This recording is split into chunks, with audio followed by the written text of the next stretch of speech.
Greetings everyone and welcome to Spacing Out. I'm Maureen Elsberry. And I'm Alejandro Rojas. Thank you for joining us. We're here to get you caught up on the news, so here are some of the stories that have made headlines recently. A flash of light in northern Brazil was so bright that it illuminated the sky, temporarily making the dark night sky as bright as day. The incident occurred on the night of Wednesday, October 15th in Brazil's Recife region. At approximately 10:20 p.m., witnesses saw a UFO streaking through the sky. As many as 10 traffic cameras captured the event.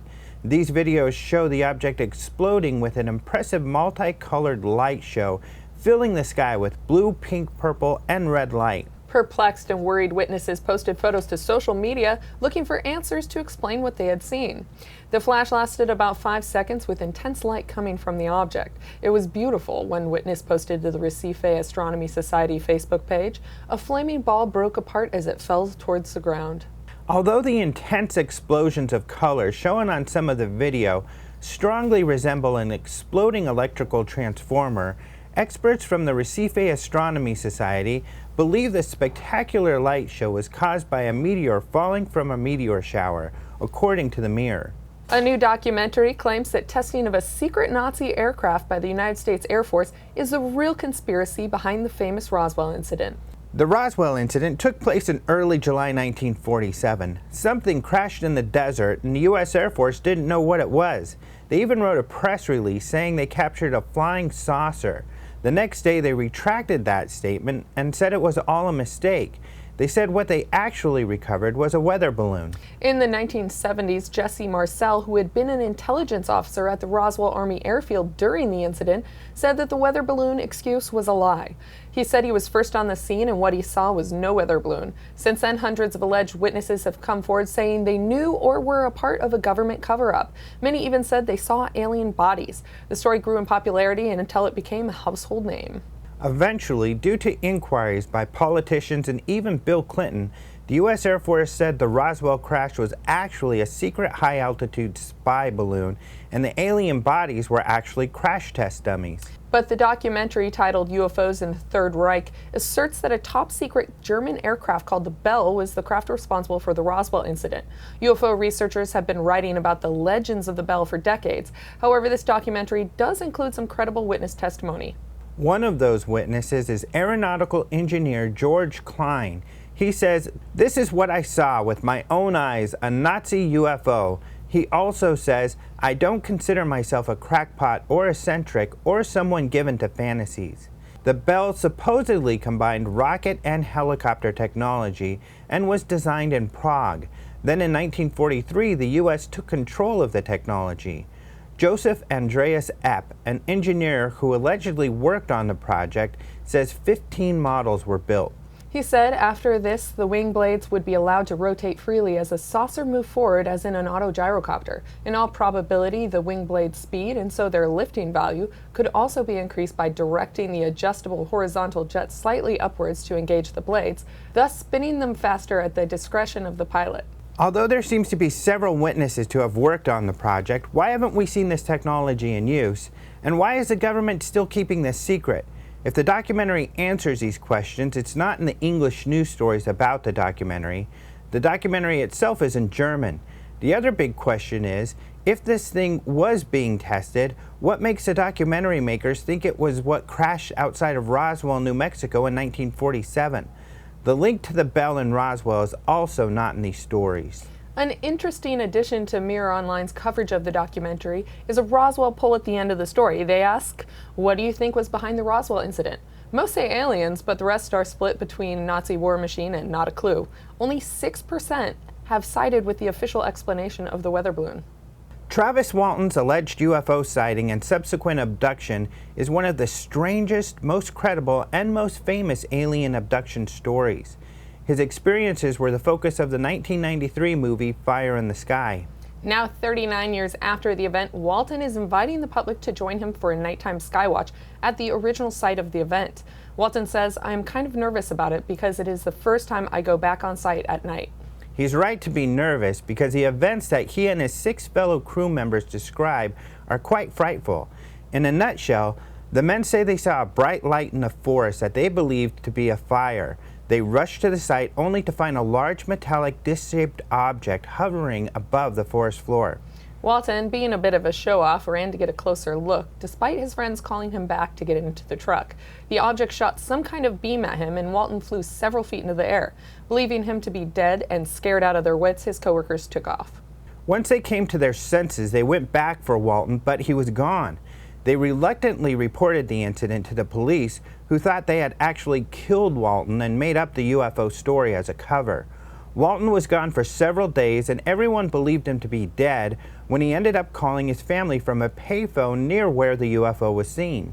Walton thought only a couple of hours had passed, but he later recalled strange events taking place during his time gone. He seemed to be aboard the craft they had seen in the forest.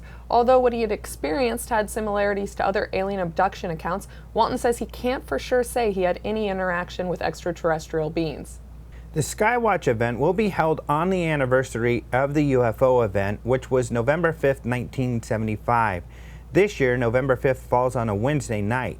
It will be hosted by Ben Hansen of Sci-Fi's Fact or Faked Paranormal Files. He will bring night vision equipment from his company Night Vision Ops. The next day there will be a press conference at the Holbrook County Courthouse with some of the crew members who saw the UFO in 1975 and the son of the man who owned the local newspaper.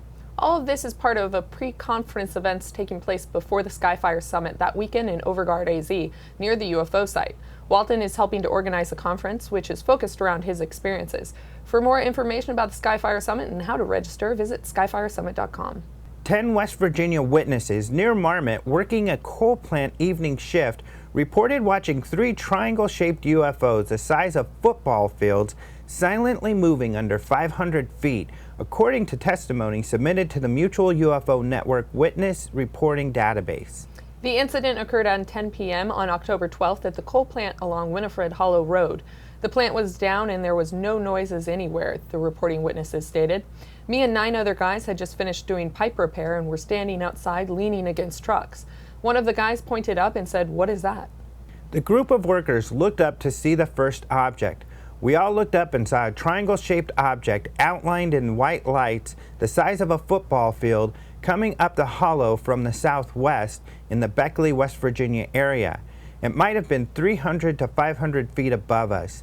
It was moving very slow and made no noise. We watched for about 3 or 4 minutes as it disappeared over the trees. But the sighting didn't stop there. The group watched as 2 more objects appeared. A few minutes later, another one showed up behind it. The same shape and size and no noise. Another one showed up after that, same as before. Then a smaller 4th object was seen. After these 3 went by, a small object with lots of red flashing appeared at the end of the line formation. They were all headed northwest towards Charleston, West Virginia. The witnesses were amazed that there was no sound. What was strange about the objects was that there was no noises whatsoever, to be as close as they were and their sizes. All of this took place in 15 minutes. West Virginia MUFON is investigating. And this story has garnered actually quite a bit of attention, and there's a bit of a war going on our site about it, and everyone keeps saying, why did none of these men, 10 men, over a course of 15 minutes, snap an image? Now, apparently, someone has also listed that in certain coal mine areas that cell phones are not allowed, so maybe none of these workers had a cell phone on them. It's hard to tell, and unfortunately, without any sort of images, and also a little bit of testimony that's missing here is, do we know if they were actually seeing a solid object? Because if they weren't, they could very well likely be Chinese lanterns they're seeing spread out, being launched and floating by with no noise, red flashing. It's really hard to say. With so many witnesses, a lot of people upset about not having a cell phone. But I guess it's possible they didn't. Even if they did, taking pictures of lights at night is really difficult. So what might have shown up might not be have been that convincing. But it has been a really popular story. So take it for what it is, I suppose. Well, hopefully West Virginia MUFON will find something out and let us know. Yeah, they should be talking to the witnesses, and hopefully they'll give us more information.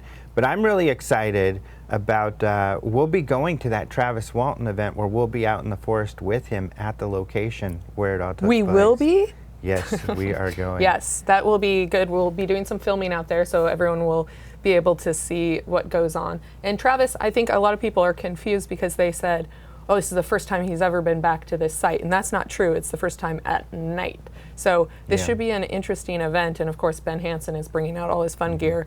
So, you know, it'll be an interesting place to see him recount the story in the actual setting where it happened. Are you scared? Are you afraid we might get abducted?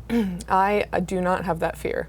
We're pretty brave paranormal investigators here at Open Mind. Anyways, we've heard several stories in recent years about unknown objects coming within close proximity planes, particularly in the UK. One such case was recently investigated in England, and it involves what pilots describe as a flying man. Jason McClellan has the story.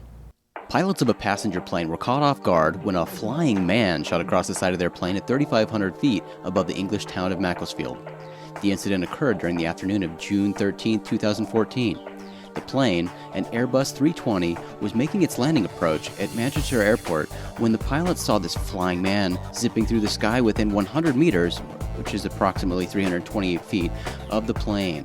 The pilots initially thought that the individual must be a paraglider, but the witnesses didn't see a canopy.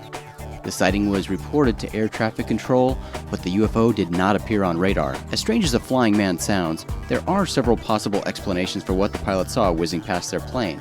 A paraglider, someone in a wingsuit, or even a guy wearing a cool jetpack. But the incident was investigated by the UK Airprox Board, a group tasked with reviewing near-miss reports. The investigation revealed that there were no paragliders, parachutists, or balloonists in the area at the time of the incident. According to the Macclesfield Express, representatives from the British Hang Gliding and Paragliding Association say the weather conditions at the time of the sighting would have made it impossible for a lone flyer to be in the area. The Airprox Board points out that the pilots could not be certain that it was not a person-shaped balloon, but it notes that this possibility is unlikely given the conditions at the time of the sighting. The board agreed that it was unfortunate that there was really no information that could lead to identifying the unknown object, the board concluded, leaving the UFO unidentified. That's all for this episode of Spacing Out. Visit our website, openminds.tv, for all the latest UFO news. Also, don't forget to register for the 2015 International UFO Congress. That's the largest annual UFO conference in the world. It takes place February 18th through the 22nd in Fountain Hills, Arizona. All the events information is at ufocongress.com. Let us know if you enjoyed today's episode by liking the episode on YouTube and leaving us your comments in the section below. You can also download our podcast, Open Minds UFO Radio, on iTunes or at openminds.tv/radio. Thanks again for joining us today. I'm Alejandro Rojas. And I'm Maureen Elsberry. We'll see you in the future.